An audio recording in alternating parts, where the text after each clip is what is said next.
Daily Devotion with Pastor Balla for March 15th, 2025. Job curses his birth. From Job chapter 3, verses 1 through 5. After this, Job opened his mouth and cursed the day of his birth. And Job said, "Let the day perish on which I was born, and the night that said, a man is conceived. Let that day be darkness. May God above not see it, nor light shine upon it. Let gloom and deep darkness claim it. Let clouds dwell upon it. Let the blackness of the day terrify it." Job's silence shatters, and what emerges is a torrent of anguish. After losing his wealth, his children, and his health, he finally speaks, cursing the day of his birth. This isn't a fleeting frustration. It's a desperate plea to undo his very existence. He calls for darkness to swallow that day, for gloom and clouds to erase it from God's sight.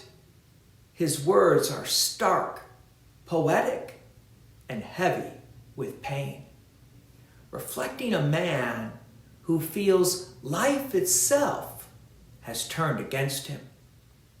This moment reveals the depth of Job's suffering. He doesn't curse God, as Satan predicted, but he does curse the day that brought him into being. It's a cry many can relate to when grief overwhelms, wishing we could escape the weight of our trials. Job's honesty is striking. He doesn't mask his despair with pious platitudes. He lays bare his heart, showing us that faith doesn't always feel triumphant.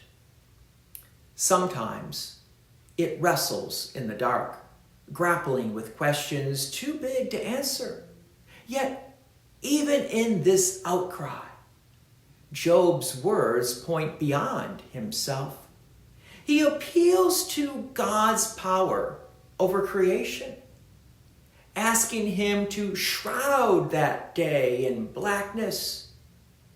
It's a kind of twisted trust, acknowledging God's authority, even while wishing to be unmade. For us, Job's lament offers permission to be real with God. We don't have to pretend when we hurt. Scripture doesn't condemn Job here.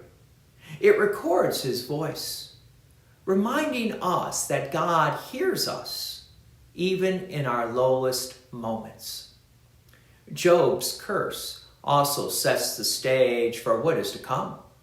His suffering isn't the end of his story, though it feels like it now. God remains present, even when Job can't see him through the gloom. For us, this is a quiet hope. Our darkest days don't define us. God's light pierces through, often when we least expect it. Job's raw honesty invites us to bring our own pain to the one who formed us, trusting he can handle our cries. And he does. God's peace and many blessings be with you. And thank you for listening. And please take an opportunity to share this message with others.